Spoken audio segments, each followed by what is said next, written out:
Hello, I'm the Accidental Bookseller. My name's Paul. Welcome to the channel. Can you guess what I'm doing today? I'll give you a clue.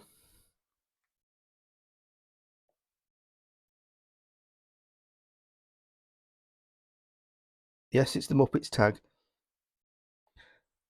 I've been nominated by Alan's Reads, and it's a tag that's been invented by Gareth at Books, Songs and Other Magic.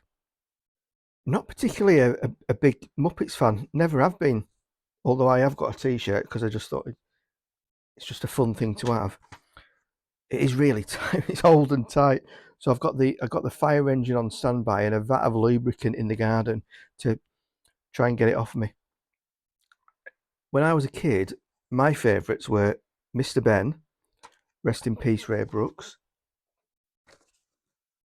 Wacky Races, and particularly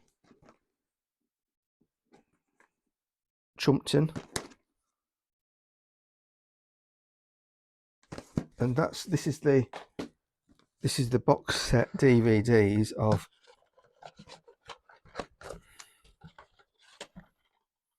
Chumpton,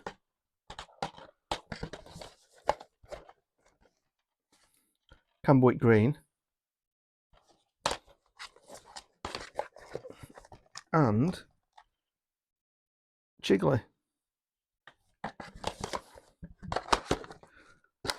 I was never really a Muppets fan, but that won't stop me doing the tag.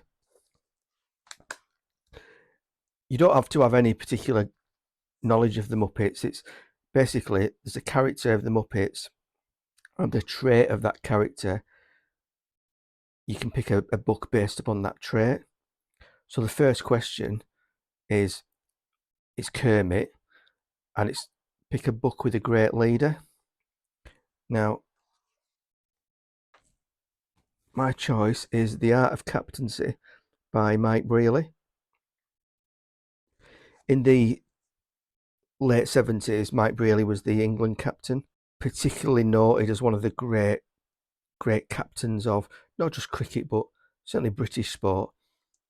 Wasn't a particularly great batsman. He was a good batsman, but outstanding tactician and leader. So that's why I picked that. The next question is Fozzie Bear. And what's a book that makes you laugh? I don't really read books that make me laugh. So this was a tricky one. So in the end, I picked The Dice Man by Luke Reinhardt. If you've not read it, it was a cult book in the, I'm going to say 80s. I became aware of it when I was about 21, 22. It's one of those books like The Wasp Factory or The Fermata by Nicholson Baker, where they're just cult books that I kind of read at a young adult age. Basically, without giving any spoilers, the Dice Man, he's given one night he's given a dinner party by his wife. His wife's gone to bed, all the guests have left, and he's having some kind of midlife crisis of what to do with his life. And there's a dice on the coffee table, and he decides, okay, from now on, my life is going to be controlled by the throw of a dice. So he picks 6 acts of what to do next. And they could be quite basic, they could be quite detailed, they could be quite silly. So, for example, number 1 is go straight to bed. If he rolls a 2, it's make a coffee before you go to bed. Number 3, don't clean your teeth before you go to bed. And there'll be a stupid one. So in that first one, after that dinner party, it's go to the apartment downstairs, talk to the lady, and ask her if she wants to have sex. Crazy and ridiculous. Some of the things that he gets to do or gets to write choices down are quite funny during the course of the book. Some of them are just absolutely ridiculously silly and stupid, and some of them are just averagely mundane. But it's an entertaining book, and I just thought, you know what? It's the first book that come to my head when I thought, oh, a book that makes you laugh. Because there are bits of it that are quite funny, if a bit silly. Number 3 is Animal. What's a book that's unpredictable? So I would say most Jeffrey Deaver books. Jeffrey Deaver's a crime writer. He's best known for writing the Lincoln Rhyme books, for which The Bone Collector is the first one. Bone Collector was the film with Denzel Washington as a paralysed detective. Angelina Jolie's in that film as well. But Deaver is superb at keeping you guessing. There was a series of 3 books. I mean, he's written loads. He must be up to like 25, 30 plus books now. But there's a series of 3 books where one of them is called Death of a Blue Movie Star. That's so predictable. It's not funny. I guessed it with about only a third in of what was going to happen. But that is the only book in Deaver's canon where you're not left guessing until the end. He's just a master at the unpredictable crime story. So he obviously came to mind when I thought of that. The 4th one is Statler and Waldorf, and a book that had to win you over. So I'm going to pick C.J. Sansom, Winter in Madrid. It takes a bit to get into the author's style. It's quite a difficult read at first, and you've really got to persevere, probably for about 100 pages. It's a 500 plus pager, and you are rewarded in the end. I mean, I got it because it says if you like Sebastian Faulks and Carlos Ruiz Zafón, you'll love this.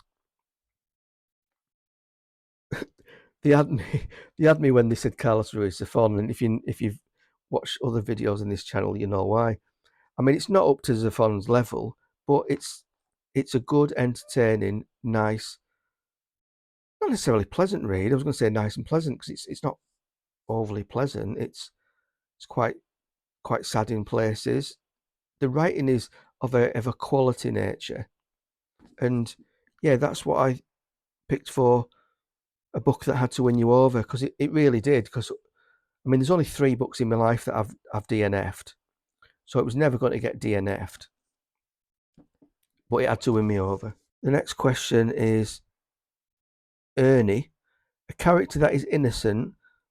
I've got I can't read my handwriting. A character that is innocent or naive or both. So I've picked William Boldwood of Far From the Madding Crowd. I nearly picked Gabriel Oak because he's kind of like innocent in a rural, countryish way. But I figured when I thought about it that William Boldwood is more innocent and naive because of the way that he thinks Bathsheba Everdeen is thinking of him. I'd like to read Far From the Madding Crowd again because it's about, try to work it out, 44 years since I read it. I read it for O level, so 43 years. Still in my top 10 of all time. But I'd like to read it again just to see if my views of certain characters change.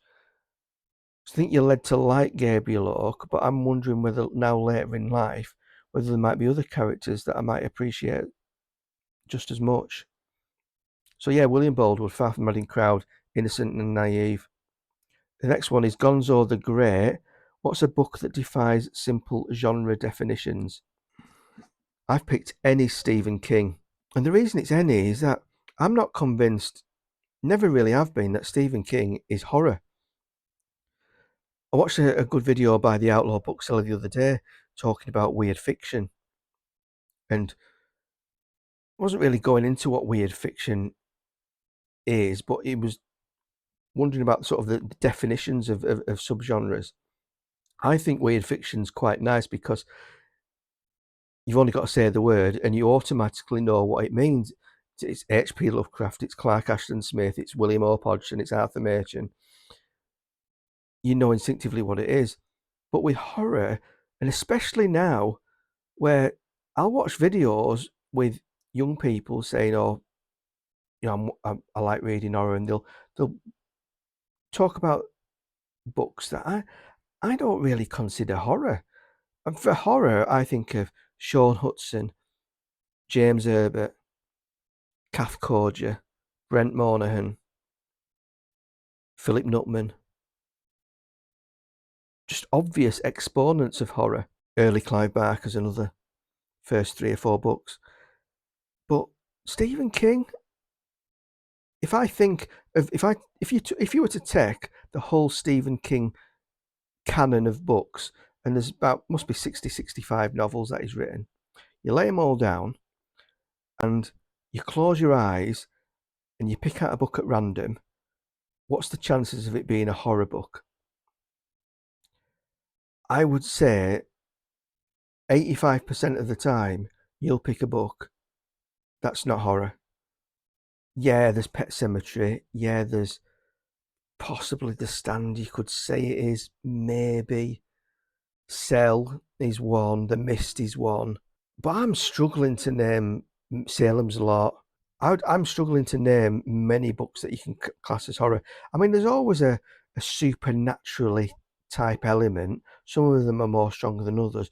When I think of Stephen King, I think of absolutely superb character and scene creation. I know people don't like him sometimes because they think he goes on a lot. For example, in The Stand, people say, "Oh, it's maybe 200 or 300 pages too long." But I would disagree. I probably controversially think if you want to get into Thomas Hardy and the rich tapestry of character creations that Thomas Hardy does, a nice forerunner, and you may be intimidated by the oldness of the sort of the classic orientated nature of Thomas Hardy, a nice forerunner might be read a few Stephen King books and really get into the the the prose and the character creation and the way that he describes the rural scenery and the main scenery. That's why I like Stephen King. I don't necessarily like him because, he's scary or there's any horror. I'm probably the wrong person to talk about it because I don't really consider I don't get frightened at anything that I read. I marvel at the mind that creates a particular horror scene. For example, with a lot of the books of Blood by Clive Barker, one particular one being The Midnight Meat Train, I just marvel at the mind that created it rather than thinking, oh, that's a bit scary. I don't find books scary. So yeah, when I'm thinking what's a book that defies simple genre definitions, in my opinion, I don't consider Stephen King to be horror. And if you generally want to get into horror, I would suggest read a few James Herberts first and take it from there. Anyway, was that a bit of a soapbox speech? Like I say, I'm not against Stephen King. I love Stephen King, but I don't class him as horror. The next one is, and I've never heard of this Muppets character at all. Is it Dr. Bunsen Honeydew? That's what I've written down anyway. What's a book with a great concept? So I'm going to say Brian Lumley, Vampire World, and there's Vampire World 1, 2, and 3. And it doesn't start with Vampire World 1. There's Necroscope 1, 2, 3, 4, 5, then three Vampire Worlds, and then there's some more after it all in the Necroscope series.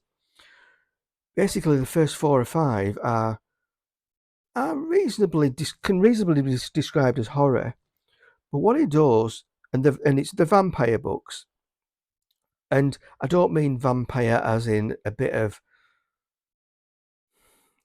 Dracula type romantic nature vampirism. I'm not really into Anne Rice type stuff and never have been into that sort of side genre of vampire books. I prefer the Brian Lumley side, the Robert Weinberg Vampire the Masquerade side. And why do I think that this is particularly a book with a great concept? The first 4 or 5 books in the series are predominantly on Earth, and then Brian considers, okay, well, how did vampires get on Earth? And he invents a Stargate type situation where there is another land that you can get through a Stargate where there's pre-medieval lords and lady vampires who live in sort of massive lighthouse type towers of rock with various creatures in this particular land. It's not quite Arthurian, but the way that they treat each other, consider each other, like I said, there's Lord this and Lord that. It's just to me, it's a great concept. The books came out quite a bit before the film Stargate, and that whole invention of walking through and finding yourself in another place. I find that the Stargate concept a little bit too close for comfort from taking detail from how this works. Whether Brian felt the same, I don't know, but it's just my opinion. But it's not science fiction. The first few books start off as horror, and then it becomes, I would call, horror fantasy.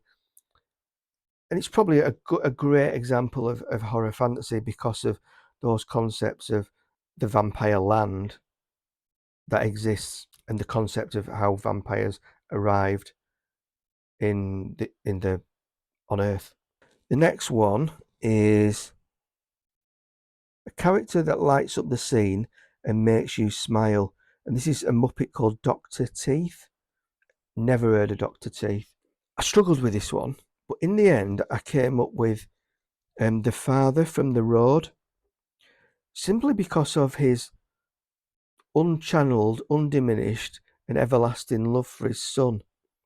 And that just shines through the whole book on him wanting to take his son to see the coast and the sea in this post-apocalyptic landscape that the road is set in. As I've said before, an absolutely beautiful book, in my top 3 of all time. And yeah, that father character is definitely someone who lights up the scene and makes me smile in a good way. Would I say a wholesome way? I don't say why not. It's just a nice character as the father. The next one is Ralph the dog. Name a character that's laid back and copes with the chaos around them. I really struggled with this one. But then I got to thinking, what if it's not necessarily a good character? Because you can be maybe a baddie and you can be laid back and cope with bad things that are happening. So that led me on a trail, and I thought, you know what? I'm going to go with Patrick Bateman from American Psycho, because I think there's moments where, I mean, it's 35 years-ish since I read it, 34 years. When was it written? Come out in 1991. I read it not long after it had come out. So yeah, 33 years since I last read it. I'd like to read it again at some point. Some of the things that he does, part of my memory suggests maybe a little bit of frenzy, but on the whole, there's a calm serenity to the acts that he performs, the crimes that he commits. But more importantly as well, there's particular chapters which make in my opinion, which make the book great, because essentially it's not a book about violence and extreme acts. It's about the apathy of the public and how someone can get away with doing things because the public are going on in their own apathetic way. But the bits that I find particularly resonant with the topic, whereas coping with the chaos and being laid back, is now and again deliberately there's chapters sprinkle in where Patrick Bateman talks about various music groups. Like there might be a chapter on Bruce Hornsby and the Range. I think there's one on there might be one on Phil Collins and Genesis somewhere. But typically there are bands who at that time were quite soft and populist, where if you were maybe not a particular hardcore music lover, you might not necessarily have gone for those. They were kind of like the Coldplay of their day. Was a lot of the acts that he describes in the book. Again, it leads you to again think of apathy and the way that populism doesn't necessarily lend itself to a creation of depth in interest in particular topics. And if that permeates across all of society in loads of different subjects, you'll get a situation where someone like Patrick Bateman can go about his day committing the acts that he commits. And Bret Easton Ellis sprinkles in these chapters where Patrick Bateman talks about those populist topics, and it's a real there's a real calmness and serenity to the way that Patrick Bateman describes them. And when I thought about it, I thought, well, name a character that's laid back and copes with the chaos around them.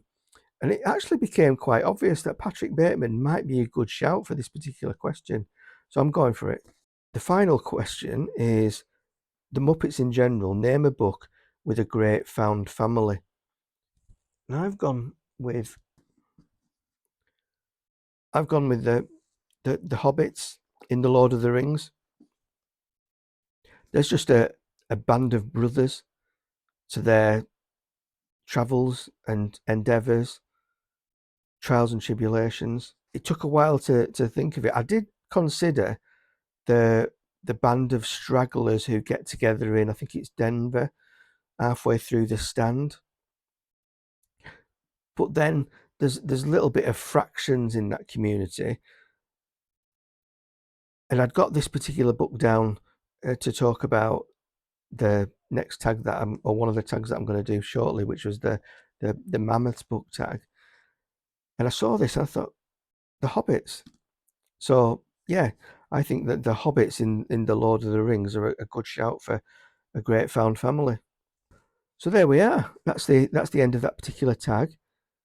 If you've enjoyed it and you want to see more of my videos, by all means click like and subscribe. I'd very much appreciate it. And I look to see you next time. Thank you very much. Goodbye.